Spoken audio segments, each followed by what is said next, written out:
Hello flavour fusions family, ఎలా ఉన్నారు? బాగున్నారా? ఇవాళ వెజిటేరియన్స్ కోసం అని చెప్పి వెజ్జీ క్లబ్ శాండ్విచ్ చేశాను. ఇది వెజిటేరియన్స్ అనే కాదు, ఎవరైనా ఎంజాయ్ చేసే టేస్ట్ ఉండే వెజిటేబుల్ శాండ్విచ్ అనమాట. ఎంత బాగుంటుందంటే మీరు స్నాక్గా తినచ్చు, మార్నింగ్ బ్రేక్ఫాస్ట్గా తినచ్చు, ఆఫ్టర్నూన్ లంచ్కి తినచ్చు. అండ్ సూపర్ యమ్మీగా, గూయీగా, చీజీగా చాలా చాలా టేస్టీగా ఉంటుంది. ఎలా చేద్దామో let's get started. Okay, first ఒక బౌల్ తీసుకొని దాంట్లోకి ఒక హాఫ్ కప్ వచ్చేసి సన్నగా తరిగిన రెడ్ ఆనియన్ వేసుకోండి. హాఫ్ కప్ వచ్చేసి క్యాప్సికమ్ ముక్కలు, ఒక హాఫ్ కప్ వచ్చేసి తరిగిన క్యాబేజ్ ముక్కలు వేసుకోండి.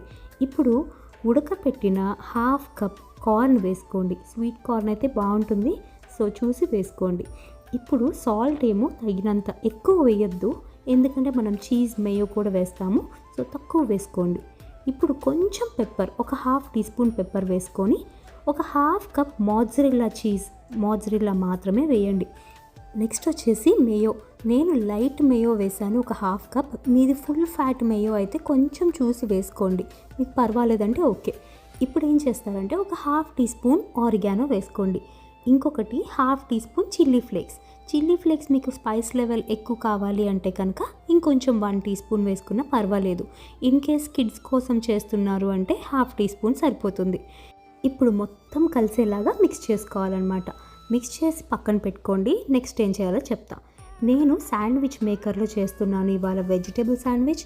మీ దగ్గర కనుక శాండ్విచ్ మేకర్ లేకపోతే ఒక ప్యాన్ మీద కూడా ఇలా బటర్ వేసుకొని చేసుకోవచ్చు. బటర్ అప్లై చేశాక ఒక 1 వైట్ బ్రెడ్ స్లైస్ పెట్టుకొని పైన ఇలాగా గ్రీన్ చిల్లీ సాస్ అప్లై చేసుకోండి. నేను గ్రీన్ చిల్లీ సాస్ అప్లై చేశాను, మీకు నచ్చిన సాస్ పెట్టుకోవచ్చు. Schezwan, sriracha, chilli sauce, any kind of sauce. పైన ఇలా స్టఫింగ్ పెట్టుకోండి. ఇందాక మనం చేసిన మిక్స్తో 4 to 5 శాండ్విచెస్ వస్తాయి అన్నమాట. సో చూసుకొని యాడ్ చేసుకోండి. ఫిల్లింగ్ పెట్టిన తర్వాత ఇలా ఒక స్లైస్ ప్రాసెస్డ్ చీజ్ పెట్టుకోండి. నేను అమెరికన్ చీజ్ వాడాను, మీ దగ్గర Amul cheese, any kind of cheese దొరికితే పెట్టుకోండి. మెల్ట్ అయ్యే చీజ్ అనమాట. ఇప్పుడు పైన స్లైస్, ఇంకొక బ్రెడ్ స్లైస్, అది కూడా సాస్ అప్లై చేసిన బ్రెడ్ స్లైస్ పెట్టుకొని పైన బటర్ అప్లై చేసి ఇలా శాండ్విచ్ మేకర్ క్లోజ్ చేసి టోస్ట్ చేశాను. మీరు ప్యాన్ మీద ఇలా టోస్ట్ చేసుకోవచ్చు, 2 సైడ్స్ తిప్పుకుంటూ, మీకు సేమ్ రిజల్ట్ వస్తుంది. దానికి శాండ్విచ్ మేకరే కొనాల్సిన అవసరం లేదు. ఓకేనా? That's all. మన శాండ్విచ్ అయిపోయింది. ఇప్పుడు ఇంకొక శాండ్విచ్ చేస్తున్నాను వేరే సాస్ వేసి. ఇప్పుడు రెడ్ చిల్లీ సాస్ వేసి చేశానమాట. సేమ్ రిజల్ట్ వచ్చింది. చాలా చాలా టేస్టీ శాండ్విచ్. ఈజీగా ఇలా ఇంట్లో ప్రిపేర్ చేసేసుకోవచ్చు. బయటికి వెళ్ళి బేకరీస్లో కొనాల్సిన అవసరం లేదు. సింపుల్ కదా? జస్ట్ బ్రెడ్ తెచ్చుకోండి, కొన్ని వెజిటబుల్స్ తెచ్చుకోండి, చీజ్ తెచ్చుకోండి అండ్ సాస్ తెచ్చుకోండి, అంతే సింపుల్. బటర్ ఎలాగో ఉంటుంది ఇంట్లో, బటర్ లేకపోతే ఘీ వాడండి, ఏం పర్వాలేదు. ఇప్పుడు మన యమ్మీ శాండ్విచ్ని కట్ చేసి మధ్యలో ఎలా ఉందో చూద్దాం. చూసారా ఎంత గూయిగా ఉందో? ఫస్ట్ చేసిన దానిలో ఫిల్లింగ్ ఎక్కువ ఉంది కాబట్టి ఫస్ట్ చేసింది కూడా తీసి చూపిస్తాను. చూడండి ఎంత బాగుందో కదా, గూయిగా, క్రీమీగా, చాలా చాలా టేస్టీగా ఉంటుంది. ఇప్పుడు దీన్ని మీరు కెచప్తో కానీ ఎనీ అదర్ మీ ఫేవరెట్ సాస్తో డిప్ చేసుకొని తినచ్చు.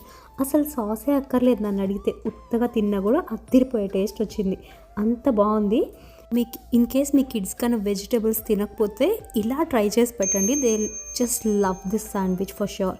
మీరు ఇంట్లో చేసి ఎలా వచ్చిందో నాకు కమెంట్ బాక్స్లో కూడా చెప్పండి. నేను కొంచెం కెచప్లో డిప్ చేసుకొని తిన్నాను, చాలా చాలా బాగుంది.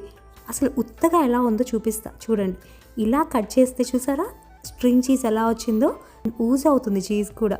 చేస్తారు కదా? Please like, share and subscribe my channel and click the bell icon for notifications. Thank you and have a great day. Bye bye.